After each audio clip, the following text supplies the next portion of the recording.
입다는 기생이 길르앗에서 낳은 아들이다. 이렇게 11장 1절에 돼 있어요. 여기서 이제 기생이라는 말이 자나라는 원어가 쓰였습니다. 이 자나는 가늠하다, 매춘만 이런 뜻이 있는데 이게 동사예요. 길르앗 사람 입다는 큰 용사였으니 기생이 길르앗에서 낳은, 이게 명사형으로 사용을 하면 안 되겠죠. 그러니까 부적절한 관계를 통해서 길르앗이 낳은 아들이었고, 이렇게 해석을 하는 것이 가장 적절합니다. 길르앗, 입다의 아버지가 부적절한 관계, 자나를 통해서 낳은 아들이 입다고, 그 입다는 큰 용사였다. 입다의 어머니를 기생으로 만들어버리는 것과 입다의 아버지가 부적절한 관계를 통해서 아들을 낳았다는 것은 굉장히 다릅니다. 길르앗의 아내도 그의 아들들을 낳았더라. 입다는 부적절한 관계를 통해서 낳은 아들이었고, 입다가 먼저 나오죠. 그리고 길르앗의 아내도 아들들을 낳았다.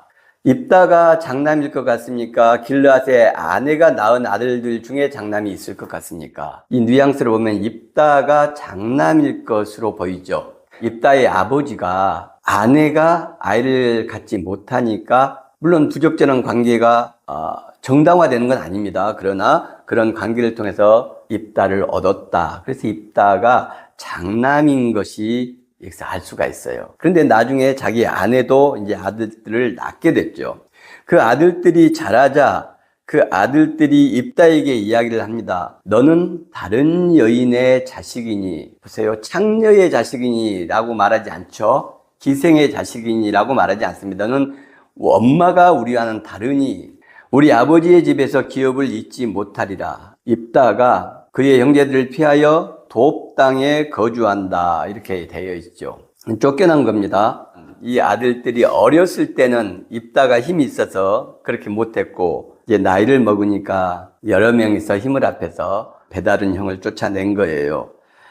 입다가 돕 땅에 거주하며 잡류가 그에게로 모여와서 그와 함께 출입하였더라. 이 잡류라는 말은 류가 사람이라는 단어가 쓰였습니다. 그리고 잡이란 말이 레크란 단어인데, 헛것, 빈 것, 쓸모없는 것, 이런 뜻이에요. 그러니까 쓸모없는 인간, 에노시 레크 그랬으니까 쓸모없는 인간들이 출입하고 관계를 가졌다, 이런 뜻이죠. 상당히 부정적인 어떤 이미지를 새겨놓는 듯한 느낌들이 있어요. 어머니를 기생으로 표현했다거나 에노시 레크, 쓸모없고 형편없는 사람들과 함께 어울리는 사람이었다, 이렇게 입다를 편매하고 있어요. 이 뒤에 보면은 이 암몬 족속들이 침략을 합니다. 그러니까 길르앗 지역의 장로들, 지도자들이 입다를 찾아와요. 너가 우리의 지도자가 돼서 이 전쟁을 좀 이겨달라. 입다가 길르앗 장로들에게 이르되 너희가 전에 나를 미워하여 내 아버지 집에서 쫓아내지 아니하였느냐? 이제 너희가 환난을 당하였다고 어찌하여 내게 왔느냐 하니라. 이복 동생들이 너는 우리 어머니와 다른 여자의 아들이니 우리 아버지의 재산을 함께 나눌 수 없다. 기업을 받을 수 없다. 이렇게 해서 쫓아냈죠. 집안 문제란 이야기입니다. 그런데 길르앗 장로들, 너희들이 나를 우리 아버지 집에서 쫓아냈다, 이렇게 돼 있어요. 이복 동생들이 여러 명이었고 입다를 쫓아내려고 했지만 힘이 붙였던 것이죠. 그래서 이 지역의 리더들, 연세 드신 분들, 장로들과 함께 입다를 쫓아냈다는 사실이 여기서 밝혀져요. 입다가 만만한 사람이 아니었다. 그리고 힘들고 어려운 어린 인생을 살았지만 범상치 않은 인물이다라는 것이 여기서 드러나죠. 가족들이 쫓아내지 못해서 그 지역사회의 지도층들이 힘을 합해서 길르앗 지역에서 입다를 쫓아낸 거예요. 지금 입다에 대해서 의도적인 폄훼라는 느낌들이 좀 들죠. 자나에 대한 번역들, 자식과 지역사회의 지도자들이 쫓아냈다는 것, 그 다음에 무가치하고 쓸모없는 사람들과 관계를 했다는 것. 빈 것이고 헛것이고 쓸모없는 사람이란 것이 뭐 하는 사람들이죠? 가난한 사람들이고 못 배운 사람들이고 사회적으로 소외당하고 힘없는 사람들이죠. 손가락질 당한 사람들이죠. 그런데 자기도 집에서 쫓겨나고 지역의 어른들과 리더들이 미워하고 증오해서 타향살이를 하는 이 입다에게 그 사람들이 찾아왔어요. 어려운 문제를 가지고 찾아왔을 겁니다. 자기들의 지혜와 힘으로 해결할 수 없는 어떤 사안들을 가지고 입다를 찾아왔을 겁니다. 입다가 약자들을 위해서 문제들을 해결해주고 그들의 형제로, 그들의 친구로, 그들의 가족으로 산다는 소문들이 들렸기 때문에 이 에노시 레크, 손가락질 당하고 배우지 못하고 가난한 사람들이 입다를 찾아왔던 거예요. 바로 성경을 읽을 때 이런 것들을 찾아내는 것이 굉장히 중요합니다. 어쨌든 지역사회 전체와 가족 친지들이 뜻을 모아서 이 입다를 추방을 했던, 그러나 추방당에서도 어려운 사람들의 친구로 가족으로 살았던 비범한 인물이었다. 입다가 지금 7절에 너희들이 나를 쫓아냈는데 지금 이제 어려우니까 나를 찾아와서 도와달라고 하느냐. 협상에 있어서 주도권을 장악하는데 굉장히 중요한 모두 발언이죠. 입다가 토론과 협상과 이런 것에 굉장히 능한 명철한 사람이라는 것을 이 한마디로 알 수 있습니다. 상대방들의 약점과 단점, 자기한테 잘못됐던 것을 앞에서 명확하게 제시를 하고 이 토론과 협상을 주도하고 유리하게 이끌어가기 위한 상당히 명철한 방법이다라고 볼 수가 있어요. 또 하나는 나라가 어려울 때 그 이복 동생들은 형을 찾아오지 않아요. 형한테 용서를 구하고 잘못했습니다, 형님. 그런데 지금 나라가, 사회가, 민족이 이렇게 어려운 지경에 빠졌으니까 형님의 힘이 필요합니다. 개인적인 사사로운 감정은 좀 적어두고 나라를 위해서, 민족을 위해서 이렇게 하셔야 되지 않겠습니까? 이렇게 동생들이 하는 것이 마땅하죠. 그들이 오지 않고 장로들이 왔다는 것은 여전히 그 동생들은 질투와 미움과 증오의 감정들, 사적인 감정들을 담아두고 있고 그 사적인 감정들의 노예로 살고 있다는 거죠. 안타까운 일이죠. 그런데 사실 이게 우리의 모습이기도 합니다. 상당수가 대의와 명분이 있음에도 불구하고 자기 개인적인 감정들을 넘어서지 못하고 그 분노와 복수심의 노예로, 종으로 살아가는 경우들이 너무 많죠. 이번에 우리 사회에서 벌어진 사건들도 이 사적 감정과 증오와 분노 같은 것이 사실은 그 계기가 됐다는 것이 이제 다 드러나고 있어요. 국가의 안위와 수많은 사람들의 평화가 깨어지는 그런 사적인 분노라는 것은 참 위험하다고 생각이 됩니다. 입다가 상당히 문제의식이 있지만 이 문제를 해결해 나가는 감각도 굉장히 뛰어난 것을 알 수 있습니다. 예전에 DJ께서 중요하게 이야기하셨던 서생적 문제의식, 그리고 상인적인 현실 감각, 이게 명중하게 드러나는 이야기가 이 장로들과의 토론 이야기, 그리고 12절에서부터 그 뒤로 암몬 왕하고 벌이는 협상의 내용 속에서 잘 드러납니다. 암몬 왕과의 협상에서는 입다의 입장에서 보는 이스라엘의 근현대사예요. 모세 출애굽 이후로부터 이 가나안 땅을 차지하게 되기까지의 과정, 그리고 모압과 암몬과의 관계들을 간략하게 정리해서 이야기를 합니다. 암몬 왕, 너희가 요구하고 원하는 전쟁의 그 명분이 잘못된 것이다. 너희들이 잘 못 알고 있는 것이다. 이런 내용의 이제 이야기를 쭉 하는 겁니다. 입다가 당시 시대의 근현대사에 대해서 굉장히 박식하고 깊이 있는 지식을 가지고 있었다는 걸 알 수 있어요.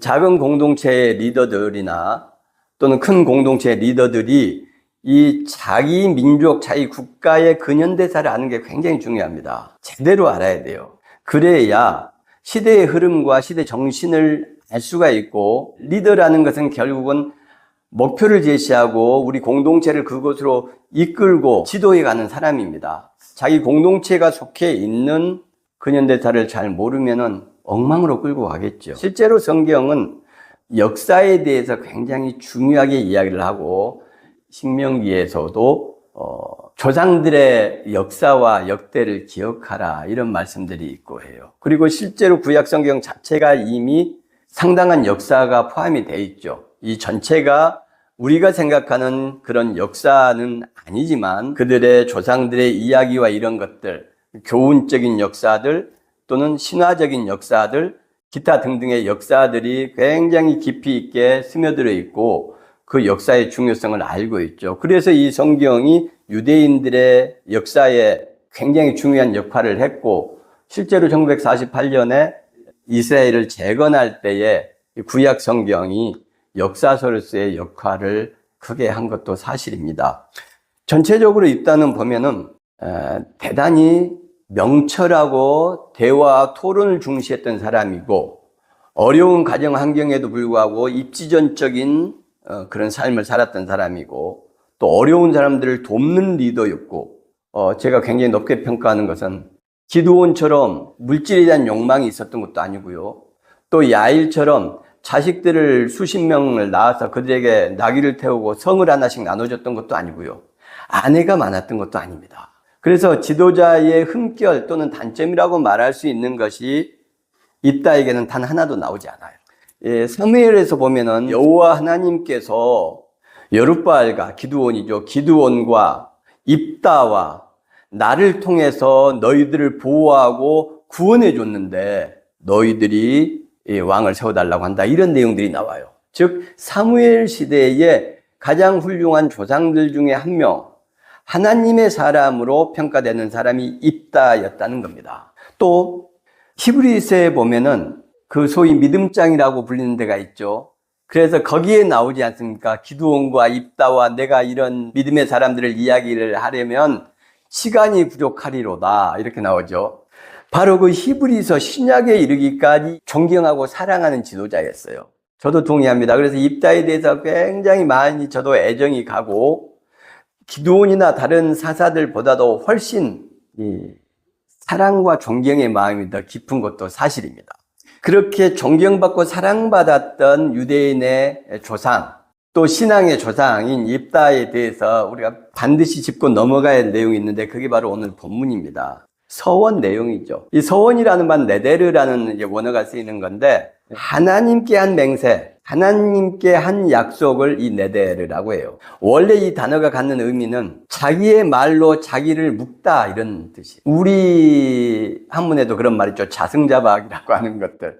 자기의 말로 자기를 묶고 억압하고 제어한다라는 뜻이 이 네데르라는 단어에 들어있어요. 이제 여호와의 영이 입다에게 임하시니, 이렇게 되어 있죠. 29절에.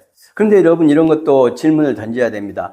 하나님의 영, 여기서 루아흐라는 단어가 쓰는데, 영이란 말은 가장 성경에서 쉽게 그리고 가장 원어의 뜻에 맞게 한국말로 번역을 하면 정신입니다. 정신. 신약의 영, 육과 영을 나누고 이렇게 이제 바울 사도가 많이 하는데, 거기서는 푸뉴마라는 단어가 쓰이지만 역시 정신, 하나님의 정신. 구약의 루아흐란 단어도 원래의 이 단어의 의미가 바람, 숨결, 이런 뜻이에요. 푸뉴마도 같은 뜻입니다. 하나님의 정신, 하나님의 마음, 이렇게 해석을 하는 것이 어떤 구절이든지 무난해요. 한국의 영, 한문의 영이란 단어가 신앙적이고 종교적이고 어떤 초월적인 무엇, 이런 의미가 너무 강하기 때문에 그렇게 번역을 하면은 우리의 생각이, 믿음과 신앙적인 생각들이 그 성경의 원래 의미들을 무시하면서 우리의 생각대로 신앙이 형성이 되는 겁니다. 하나님의 뜻, 하나님의 마음, 하나님의 정신, 이게 가장 정확합니다. 절대 무리 없어요, 그러면은. 그런데 우리가 영적인 삶을 살아야 된다, 영적인 삶에 대한 정의를 말하라 그러면은 각기 다르게 이야기를 할 겁니다. 근데 하나님의 뜻을 살아야 된다, 하나님의 마음, 하나님의 정신을 살아내는 것이 중요하다, 그게 신앙인의 삶이다. 너무 간단하죠. 하나님의 정신과 마음과 뜻이란 게 뭐냐? 이 땅에 육신으로 오신 하나님의 아들 예수 그리스도가 다 보여주셨잖아요. 너무나 쉽고 명징합니다. 그런데 이것을 자꾸 영이란 단어를 써가지고 이 종교적인 용어를 통해서 신앙 자체를 아주 모호하게 만드는 것은 매우 잘못된 죄악이라고 생각합니다. 하나님 앞에. 이것은 무슨 우리가 조금 분노를 한다거나 누구와 싸운다거나 이런 죄악보다도 훨씬 사악한 죄악이에요. 이걸 알고 영이라는 단어를 자꾸 애용하는 지도자가, 목사들이 있다면은 그것은 정말 큰 죄고요. 모르고 사용하는 목사 역시 큰 죄입니다. 지도자는 바로 알아야 돼요. 그래서 이런 애매모호한 용어들은 사용하면 안 됩니다. 애매모호성 속에 성도들의 사유를 규제하고 제어하는 것. 그래서 프레임을 목회자들, 종교 지도자들이 원하는 대로 짜가지고 거기서 벗어나지 못하게 하는 것. 생각과 사고가. 이거 기독교가 2000년 동안 해왔던 방식이에요. 어쨌든 하나님의 영이 임했어요. 그리고 전쟁에 나갑니다. 31절에 보니까 암몬 자손에게서 평안이 돌아올 때에 내 집 앞에 나와서 나를 영접하는 그를 번제물로 드리겠다, 이렇게 이야기해요. 하나님의 영, 하나님의 정신은 우리 인간을 살리는 정신이고 회복시키는 정신이고 소생시키고 부활시키는 정신입니다. 그게 하나님의 뜻의 알파와 오메가예요. 그런데 여기서 그 하나님의 영이 임했는데 제일 먼저 나오는 사람을 하나님께 번제물로 바치겠다. 번제는 전부 태우는 겁니다. 껍질과 내장과 뼈까지 다 태우는 거예요. 이게 하나님의 영이 임한 사람이 이런 말, 하나님의 뜻, 하나님의 정신이 임한 사람이 이런 말 할 수 있습니까? 없는 거예요. 그럼 이거 어떻게 읽어야 됩니까? 누가 하나님의 영이 임한 것을 입다 옆에서 봤던 것도 아니고 동영상으로 촬영을 했던 것도 아닙니다. 이것은 신앙 고백이에요.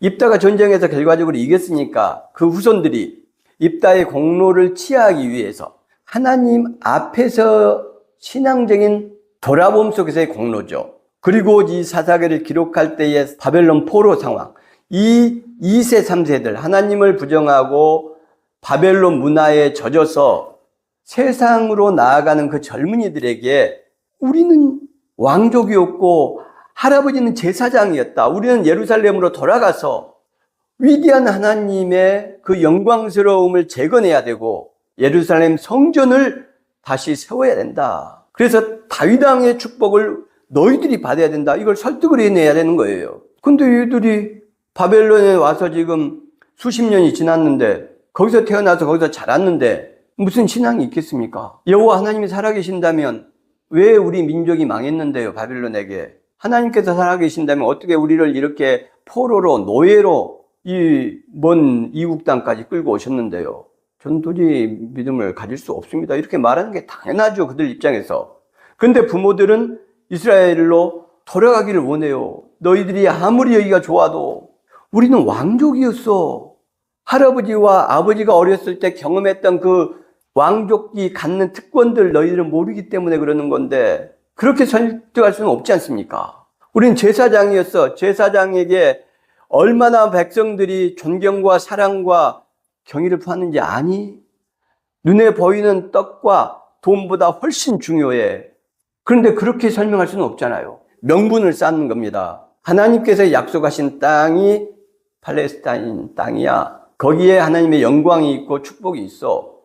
거기는 하나님의 살아계심이 있고 이적과 능력이 있어. 마음만 먹으면 그곳에 가서 하나님의 은총 가운데서 살 수 있어. 그걸 설득해내기 위해서 지금 조상들의 이야기들을 이렇게 오늘의 성경 형식으로 편집을 한 거예요. 율법서와 예언서는 대부분이 바벨론의 포로 상황 속에서 그 젊은이들을 설득하기 위한 수단으로 편집된 겁니다. 이 성경이 역사적인 기록물이라는 것을 반드시 기억해야 됩니다.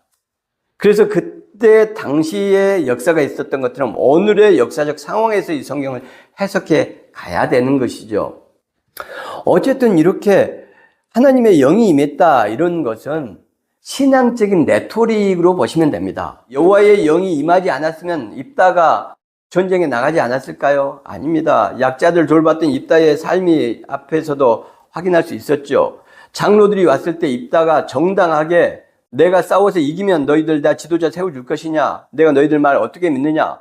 정확하게 짚고 넘어가요. 굉장히 치밀한 사람입니다. 그래서 입다는 전쟁에 나가서 목숨을 걸고 싸워서 이기면 지도자가 될 수 있기 때문에 자기의 지난 과거와 삶을 완전히 회복할 수 있기 때문에 전쟁에 나가는 겁니다. 여호와의 영과 아무 상관없이. 그러나 성경은 이렇게 기록하는 것이고 우리는 성경이 왜 이렇게 기록된지를 알아야 된다는 것이죠. 그러니까 무조건 아멘, 여호와의 영이 임했어. 그런데 자식을 하나님한테 번제물로 바친다고 했어. 아니면 사람을 바친다고 했어. 아멘. 그럼 믿음이 조금 오를 수 있지. 그러니까 기독교인들이 상식적인 사람들에게 제정신이 아니다는 소리를 듣는 겁니다. 이렇게 말도 안 되는 신앙을 갖고 있으니까 목회자들의 책임이 크죠.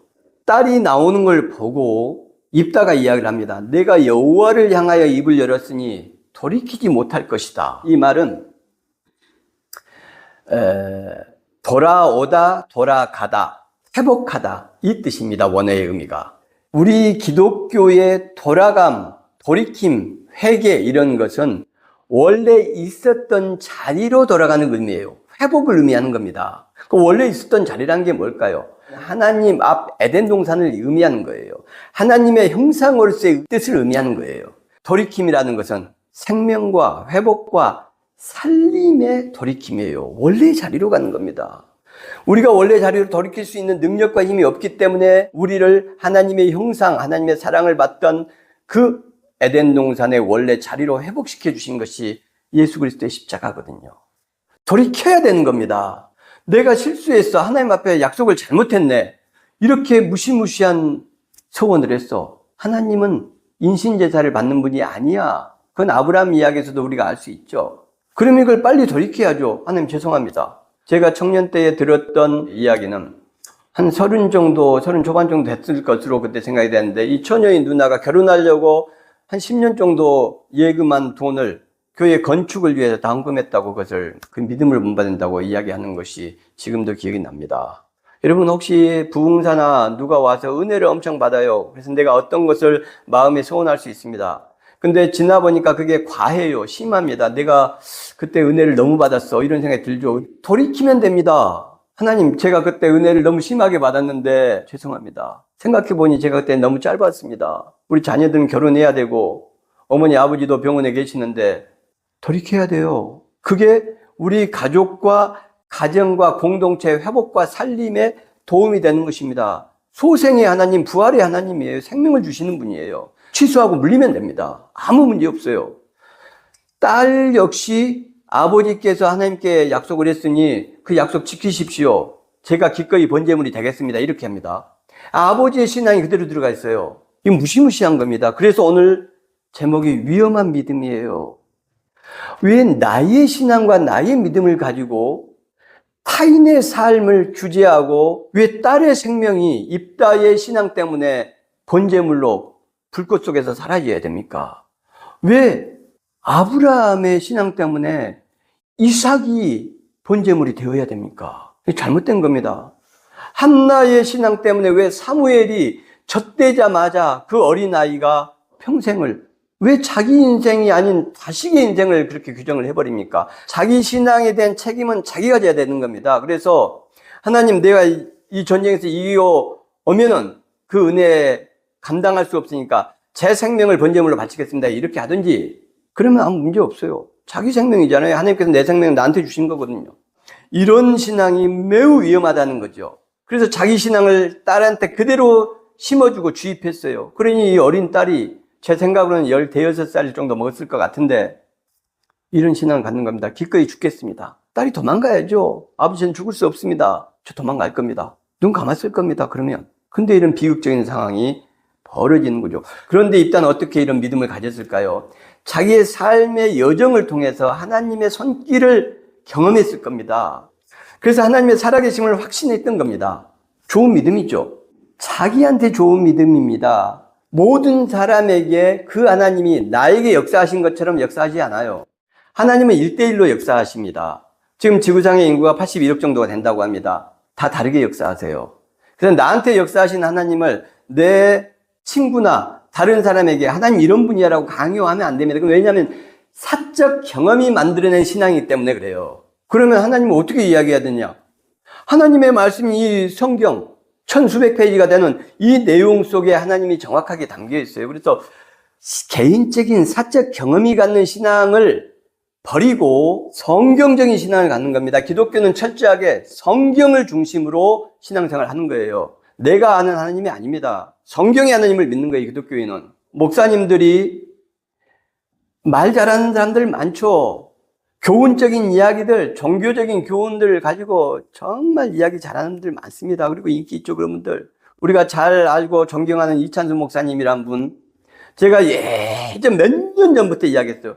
말씀이 없어요, 설교에.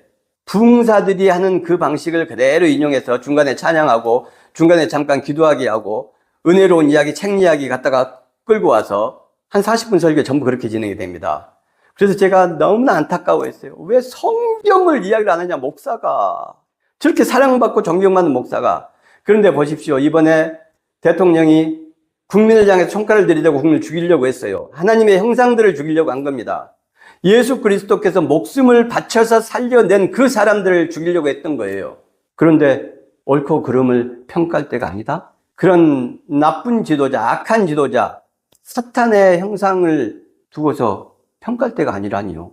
왜 이런 현상이 일어날까요? 조정민 목사라는 내집교회, 교회가 국가의 미래와 안위에 대해서 이야기하는 것이 잘못된 것이냐? 그러나 체제를 부정하는 건 안 된다. 이건 목에 칼이 들어와도 해야 될 이야기다. 이렇게 말을 했어요. 그러면서 계몽이라고 이야기하는 것에 대해서 일리가 있다. 여러분, 교회가 국가를 위해서 이야기해야 됩니다. 그러나 성경적인 이야기를 해야 되는 거예요. 성경적인 국가관이 있습니다. 성경적인 국가관은 어떤 건가요? 이스라엘의 일대왕 사울 잘못하니까 어린 다윗에게 기름 부으면서 반역을 시도하게 하고 주도하는 것. 하나님의 뜻은 다윗에게 있다. 잘못된 지도자, 백성을 섬기지 않는 지도자는 없애야 된다라는 것이 하나님의 뜻이에요. 체제를 부정하는 것은 용납할 수 없다. 있을 수 없는 일이다. 민주주의는 국민이 주인인 정치 체제입니다. 그 국민에게 총칼을 들이댄 사람이 체제를 부정하는 것입니까? 그 총칼 앞에서 목숨을 걸고서 저항하는 국민들이 체제를 부정하는 것입니까? 예전부터 인기 있다고 해서 설교 몇 크게 봤습니다. 성경 말씀이 하나도 없어요. 자기가 말하는 믿음, 자기가 말하는 신앙, 이렇게 해야 하나님께서 기뻐하신다. 이것이 하나님 좋아하는 예배다. 이렇게 말을 합니다. 자기 경험적인 신앙은 탈출해야 됩니다. 그리고 성경적인 신앙으로 들어가야 돼요. 인간은 어차피 여러분 하나님 신앙하는 거 아닙니다. 여러분 이거 제가 말씀한 거 30분만 생각해 보세요. 우리 인간들 우리가 하나님 신앙하고 예수님 신앙하는 것 같습니까? 아니에요. 뭘 신앙하죠? 우리는 내 생각 신앙합니다. 다. 내 생각을 신앙하는 거예요. 왜 여러분들의 생각이 성경적이지 않고 잘못됐다고 제가 성경을 기준으로 이야기하는데 여러분 안 받아들일까요? 인간은 자기 고집과 자기 확신을 신앙하는 겁니다. 자기가 하는 하나님이 맞아요. 무조건. 그게 인간의 신앙의 정확한 의미입니다. 생각해 보세요. 내가 무엇을 신앙하는지. 그러니까 이런 경험적 신앙을 넘어서서 성경적 신앙으로 발전을 시켜야 된다. 입다가 사사가 된 지 6년 만에 죽음에 이 젊은 사람이 왜 6년 만에 죽었을까요? 생각해 보세요. 자기 딸이 그렇게 해서 번제물이 되었습니다. 제정신으로 살 수 있었겠습니까? 자기 믿음과 자기 확신 때문에 하나님께 내가 번제물로 드리겠다고 약속한 그 약속을 지켰기 때문에 죽음보다 더 고통스러운 삶을 살다가 죽었을 거예요. 그래서 6년 만에 죽습니다. 여러분, 우리가 자기 확신적인 신앙을 가질 수밖에 없지만 그것을 조금 더 넘어서서 성경적인 신앙을 가지려고 하고, 성경적인 신앙은 뭐냐? 결국은 예수 그리스도의 삶 안에 다 들어 있습니다. 그래서 내 신앙을 자꾸 예수 그리스도의 삶, 말씀과 삶 안에 비춰보고 바꾸려고 애를 쓰고 노력해야 됩니다. 그렇지 않으면 입다처럼 자기 경험적인 신앙을 갖게 되고요. 이 자기 경험적인 신앙의 확신이 강하면 강할수록 타인을 고통 속에 밀어넣고요. 본인도 결코 행복할 수 없습니다. 입다에 의해서 바른 신앙이 무엇인지, 아름다운 신앙으로 우리가 어떻게 발전해 갈 수 있는지, 위험한 신앙은 어떻게 빨리 근절할 수 있는지를 생각하는 계기가 되면 좋겠습니다.